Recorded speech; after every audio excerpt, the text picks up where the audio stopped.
Hi, welcome to Layla's English Lab. I have a question for you. If somebody asks you a question, what do? Do you ignore the question and walk away? Or do you try to answer? I'm sure you'll try to answer the question, right? Okay.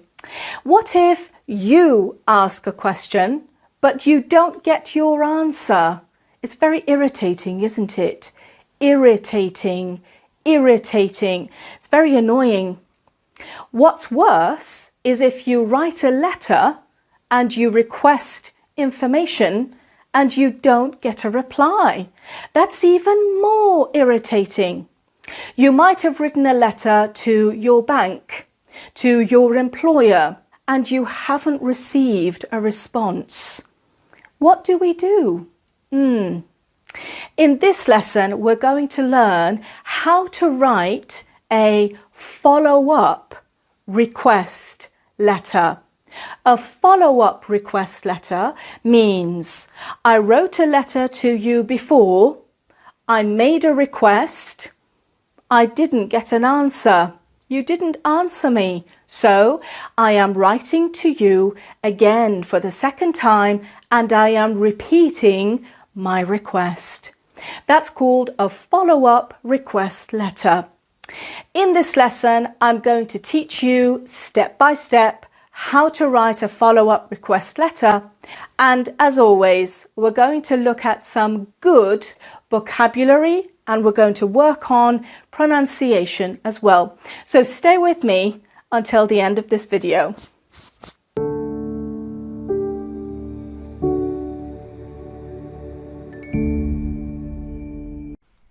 Okay, so we're going to start writing our letter. This lesson, how to write a follow-up request letter.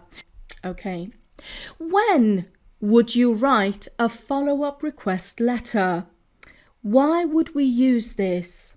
You might have previously written a letter and your request was, for example, you requested information from your lawyer about your immigration case or your immigration status, okay? And this is what we're going to talk about in this lesson today. So that was your letter. You wrote the letter, you made a request, but you have not received a reply. You might have written a letter and you requested information from a school about enrolling your child. There is a new school and you want your child to go to that school. You have written a letter before, you requested information about enrolling your child, but you haven't received a reply yet. For example, you've written a letter and you requested an estimate, a quote, a price from a company about a service or a product, but you haven't received a reply yet. And many more examples. So in all of these, you have still had no response. Nobody has replied to your letter. So you want to write a follow-up request letter. Okay, now we're going to look at the different parts of this kind of letter, parts of a follow-up request letter, and we're going to remember it's a formal letter. We start with the sender's address. Sender. I am the sender. I am sending this letter. So I write my address first. And then I write the date that I am writing this letter. Then I write the recipient's address, the person who is going to receive and read this letter. Okay, then we start with the different parts of the letter themselves. We start with an opening and greeting. It's a formal letter. The first sentence we do after that is follow-up of previous letter. We have to say in the first sentence that I wrote to you before, I'm writing again. We have to say that in the letter. We have to say what our first request was, And then we're going to make that request again, but we're not going to copy the same words. We're going to paraphrase our request. And then we're going to close and finally sign off. So let's look at those one at a time. Okay, the opening and greeting of a letter. Now, usually when we want to make a specific request, usually we know the person we're writing to. We know the name. So we can say, for example, Dear Mr. Joe Smith. Okay. Or, for example, Dear Joe Smith. Or Dear Mr. Smith. Any of those is okay. But we have to be very careful with titles, okay? If you're not sure if you're writing to a man or a woman, we just write the first name. These names, they can be the name of a man or a woman. Sam can be a man or a woman. So if I'm writing to a lady, but I say Dear Mr., that's very unprofessional. I have to make sure I know, is Sam a woman or a man? The same with Pat. It's a man, it can also be a woman. The same with Joe. The name, it can be for a man, it can be for a woman. So we just have to be careful. If we're not sure if this person is married or not, again, we have to be careful with the title. If we don't know if this lady is married or not, we can't just write Dear Mrs. We have to be careful. So titles and names and this part is very important. The one I'm going to use in this letter today is the second one. That's the safest one. Dear Joe Smith. It doesn't matter if Joe is a man. It doesn't matter if Joe is a woman. It doesn't matter if she is a woman. Is she married? Is she divorced? Is she single? It doesn't matter. Dear Joe Smith. It can be for anybody with the name Joe Smith. It's the safest option. Okay, so now we want to start the main part of the letter. We're going to write the first sentence, which is a follow-up of the previous letter, and we're going to write what our request was before. So we have to tell the recipient what we wrote before, and we have to give details. I wrote to you previously on the date that I wrote the letter before, regarding my request for information pertaining to my immigration status. Since it has been how many days, 14 days, 10 days, anything, that I have not heard back, I am writing to you again, reiterating my request. Okay, so I wrote to you previously, I wrote to you before on, and I have to give the date on the 2nd of February and the year. So I have to write the complete date. I wrote to you previously on that date regarding my request for information pertaining to. Pertaining to, it means about, regarding. Pertaining to my immigration status. So I wrote to you before on this date about my request, and this was my request. Since, it means because. Since it has been, for example, 10 days that I have not heard back, you haven't replied to me yet. 10 days ago I wrote to you.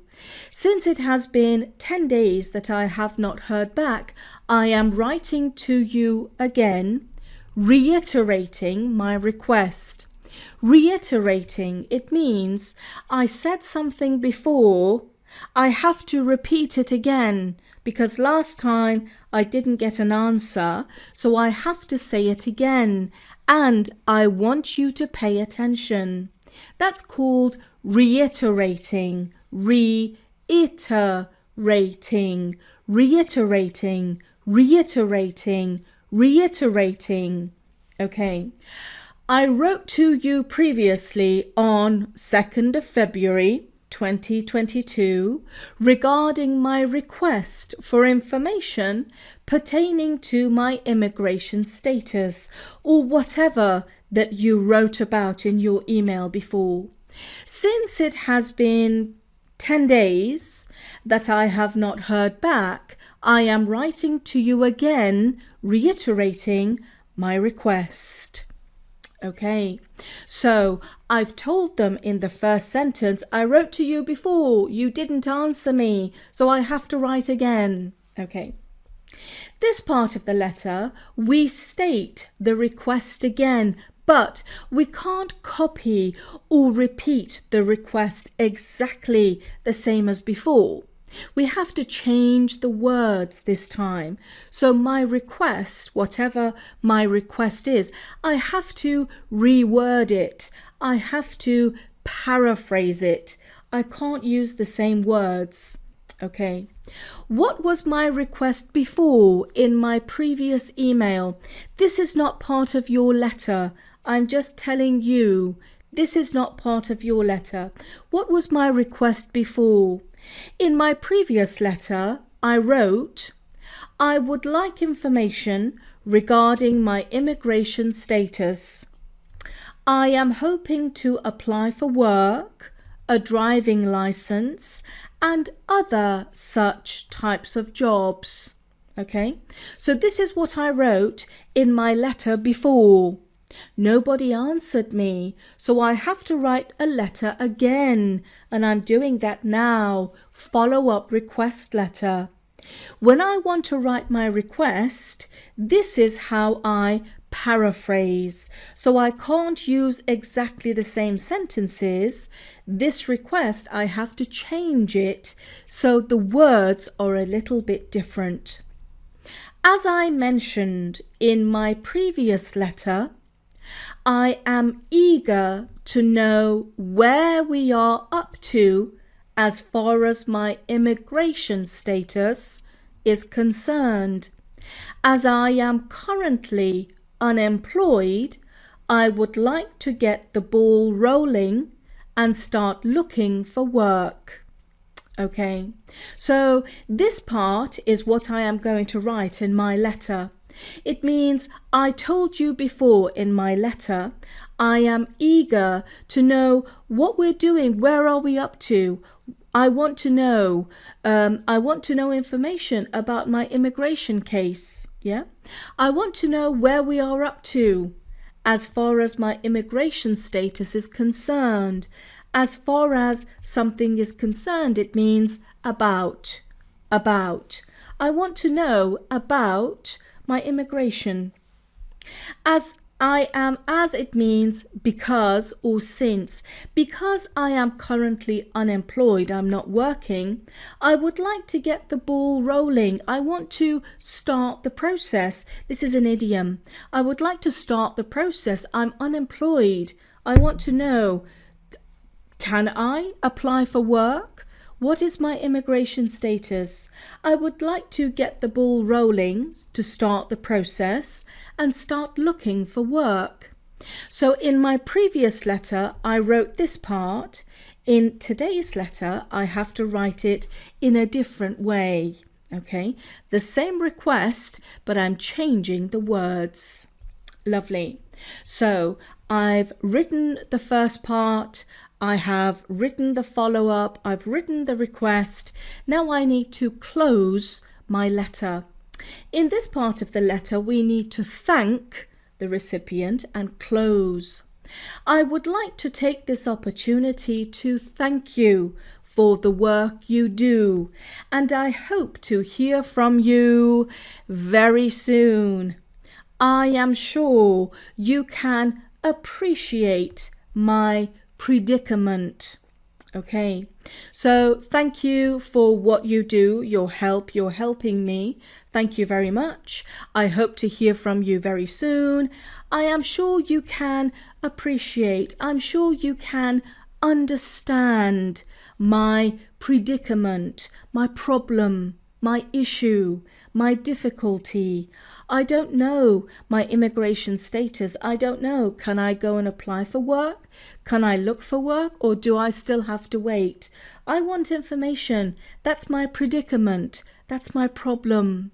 Predicament, predicament, predicament, predicament, predicament. Okay.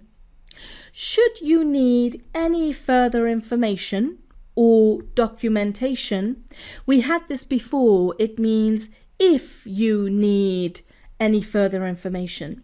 Should you need any further information or documentation, please do not hesitate. Don't worry.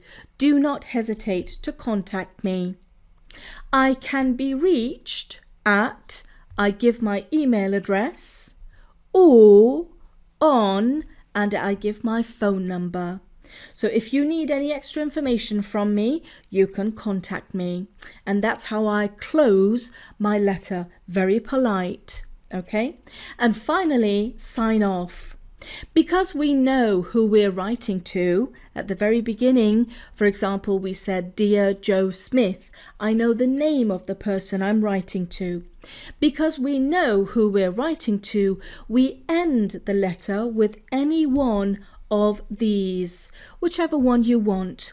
Yours sincerely, or sincerely, or truly, or thank you, or any others that are formal ways of signing off. Okay, lovely. So now our letter has finished. Let's put it all together and let's read our follow-up request letter.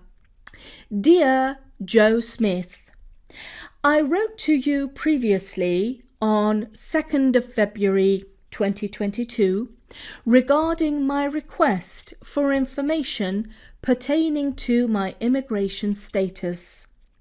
Since it has been 10 days that I have not heard back, I am writing to you again, reiterating my request. I have to write to you to repeat my request again. As I mentioned in my previous letter, I am eager to know where we are up to as far as my immigration status is concerned. As I am currently unemployed, I would like to get the ball rolling and start looking for work. I would like to take this opportunity to thank you for the work you do, and I hope to hear from you very soon. I am sure you can appreciate my predicament.